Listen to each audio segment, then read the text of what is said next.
Halo teman-teman Saling Sapa, podcast Saling Sapa Jalan-Jalan, satu-satunya podcast naik angkot di Indonesia. Tayangan aneka info menarik di YouTube channel Taufik Sagwanto. Like, share, and subscribe.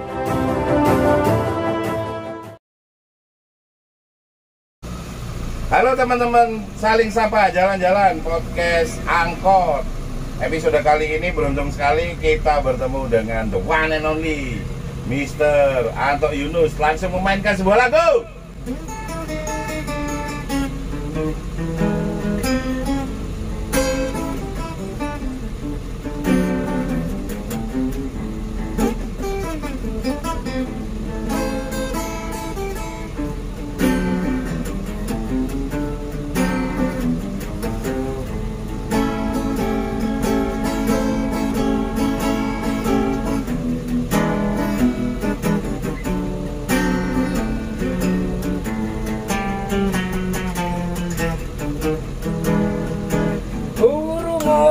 Kerja, satukan suara,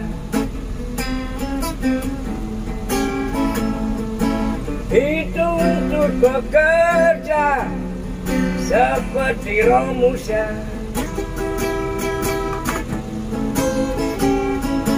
Pertanyakan nasib, hak semestinya. Rakyat turun ke jalan, bawa tuntutan,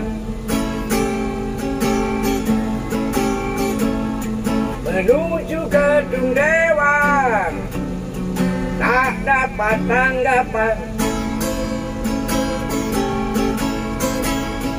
Mereka hanya janji, tak beri jawaban. Bila saatnya tiba, mereka berupaya saling berlomba-lomba untuk turun ke bawah, cari suara biasa kampanye dan obral janjinya. Bila sudah berkuasa, mereka lupa. Kok bisa begitu? Aku tak tahu. Ayo sampai jawab, kalau jawab. Kok bisa begini? Aku tak tahu. Ya, nah kita jawab itu. Begini begitu, tanyakan pada hatimu.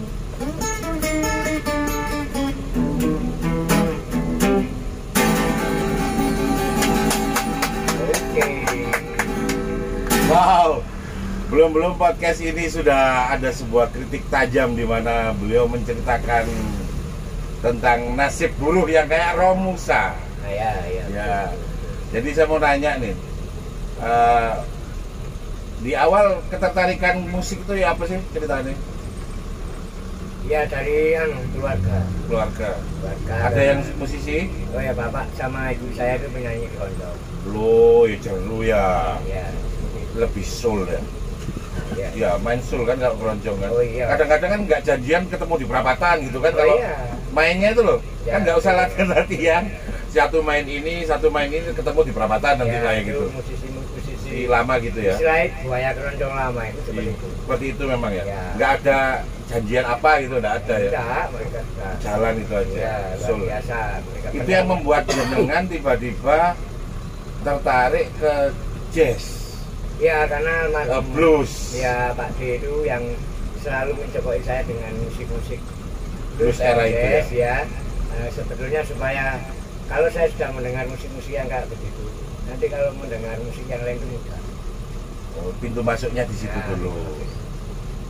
Jadi terus bocoran lagi awal-awal akhir tahun 80-an sudah pernah mengalami atau punya pengalaman jadi krunya God Bless. Nah, ya begini, bapak saya kan supir urin PRG. Boleh. Nah, bapak saya itu ada truk.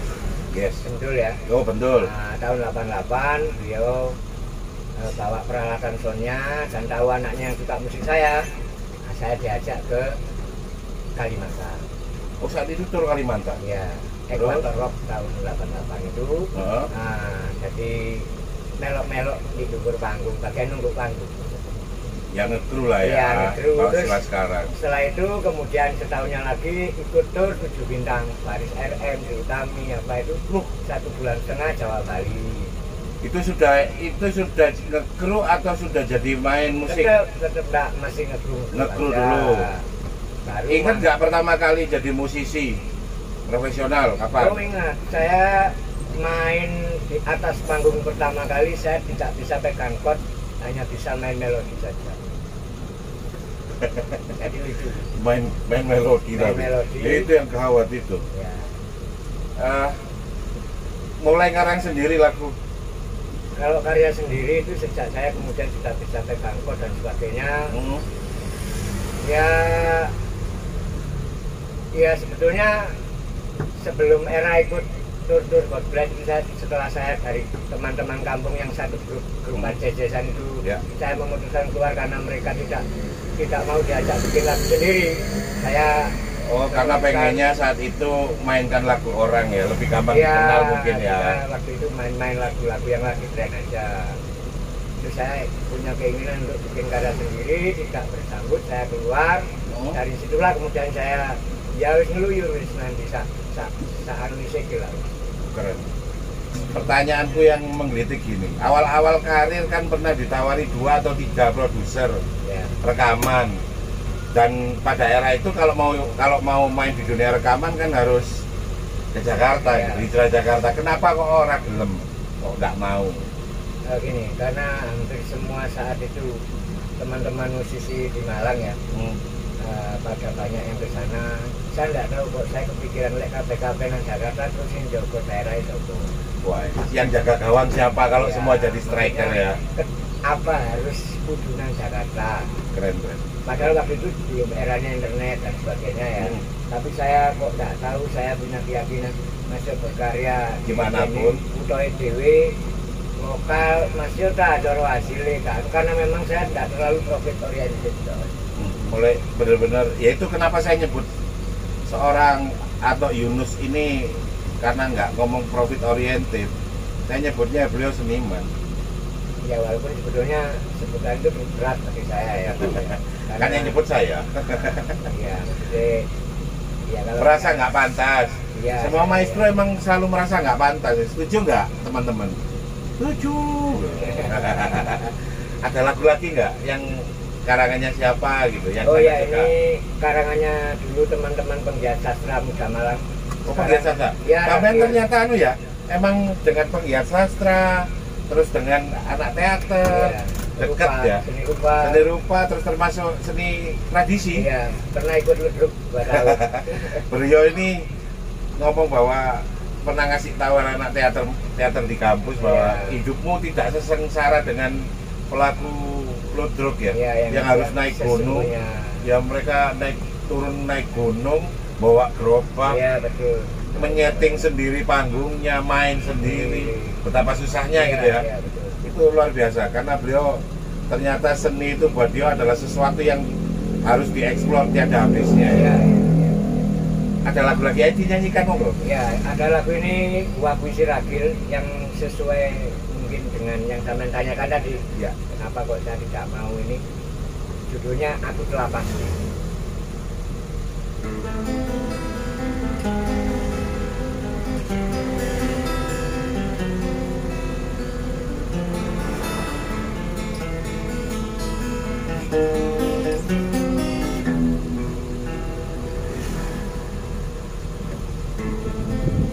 Kalau memang dawai-dawai mati terus putus satu-satu,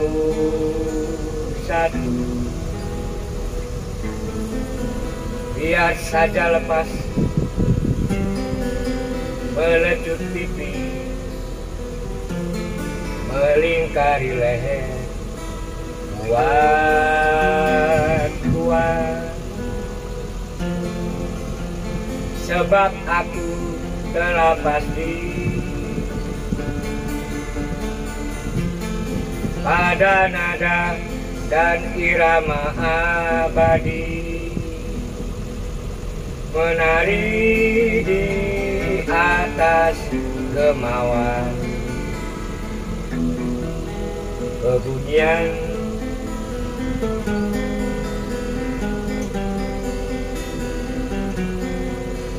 menari di atas kemauan kebunyian.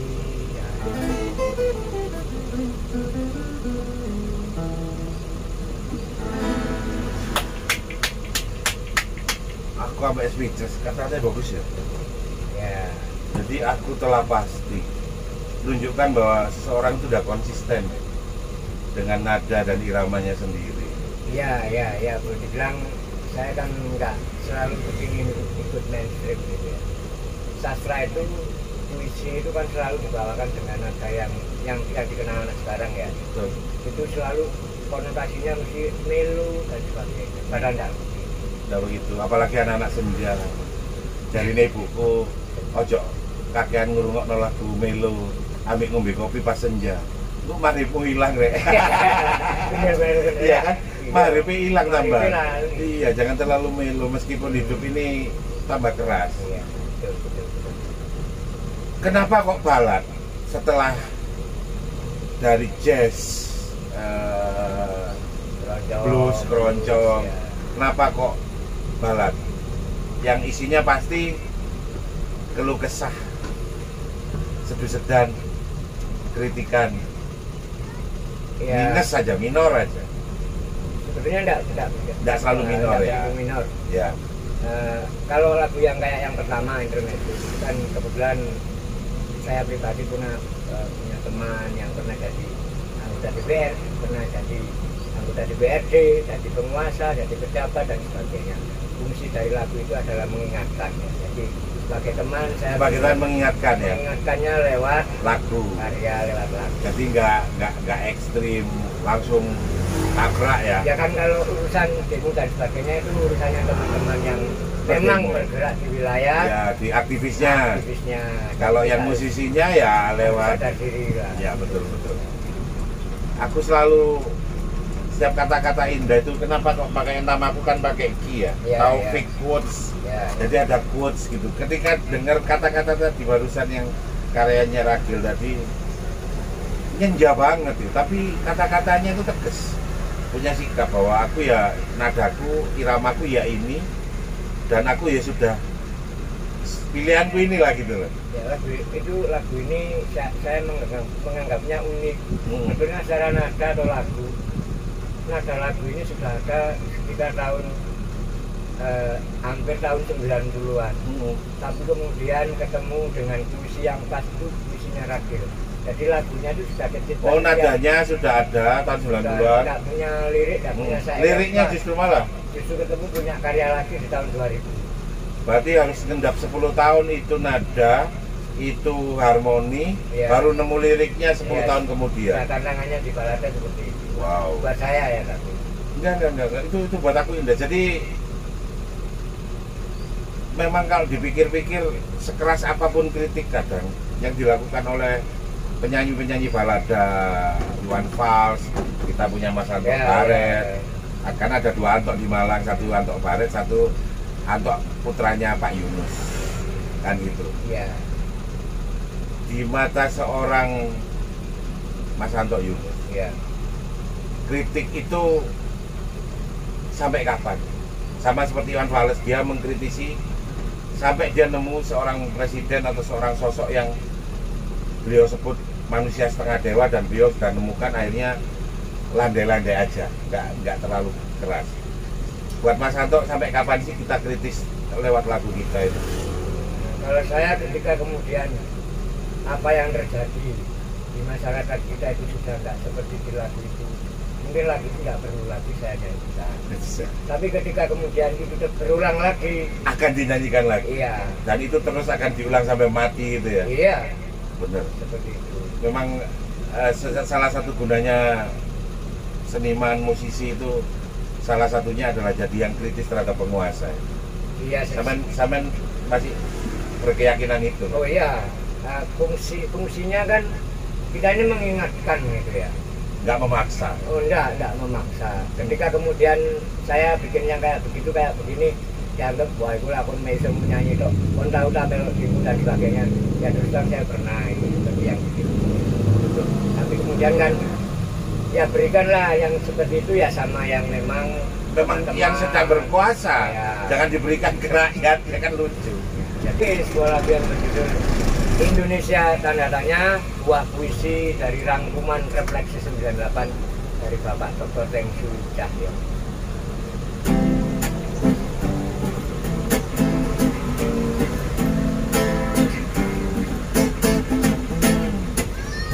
Kata orang ini negeriku, tapi di mana tanahku? Kata orang ini tanahku, tapi di mana alamatku? Kata orang ini alamatku, tapi di mana? Tapi di mana? Di mana rumahku?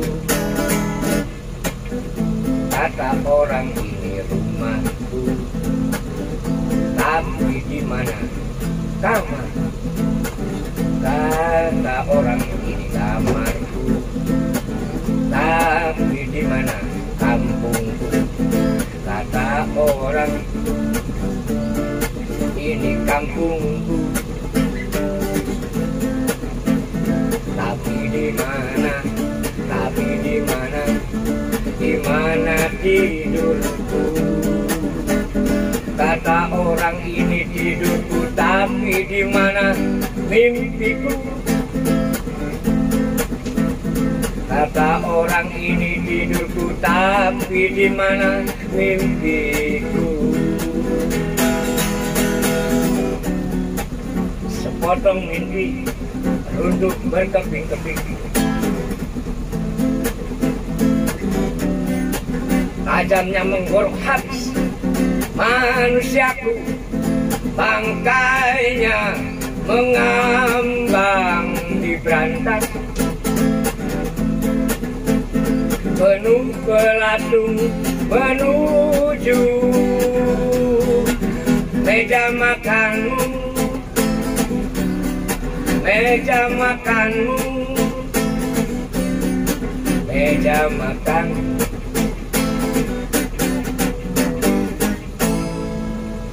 Wow, kita review lagu ini bahasa apa sih aslinya? Ya, membahas sesuatu yang dari masa ke masa di pemerintahan kita ini berulang, sejarah kayak berulang, kekecewaan berulang, sakitnya berulang, dan ujung-ujungnya penderitaan rakyat berulang gitu. Ya walaupun mungkin untuk yang sekarang sudah mendingan ya. Kurang sedikit gitu ya. Tapi ya semoga semakin berkurang lah. Betul, karena rakyat itu. Karena apapun pasti yang paling menderita ya jelas rakyatnya. Jelas rakyatnya. Ya, imbasnya kan selalu ke situ. Iya benar. Dan jenengan kalau saya lihat nggak menohok langsung ya, selalu digeser ya. Sebenarnya ceritanya mesti gimana rumahku, apa kata-kata yang nggak langsung to the point ngatain.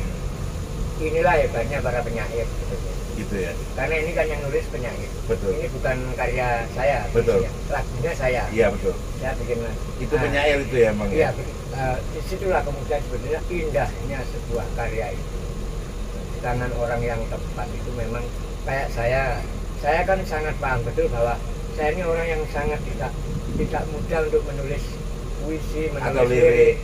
Nah, ini ada orang yang memang bahan bakunya itu adalah kata, itu penyair. Nah, harusnya para musisi itu sudah memanfaatkan ya, itu bergaul dengan para kayak Kobles ya. Panggung Sandiwara itu puisinya Taufik Ismail. Betul. Kemudian Jim Morrison itu The Doors itu puisi. Itu banyak masyarakat kita ini teman-teman musik yang agak sedikit kurang tahu. Jangan memaksakan spekmu sebagai musisi atau penyanyi juga akan memaksakan diri jadi seorang penyair. Iya kan, bukan speknya. Iya kan, kadang-kadang kemudian ya itu tadi terjadi beda tafsir sebagainya. Kemudian seni itu kan sebetulnya indah.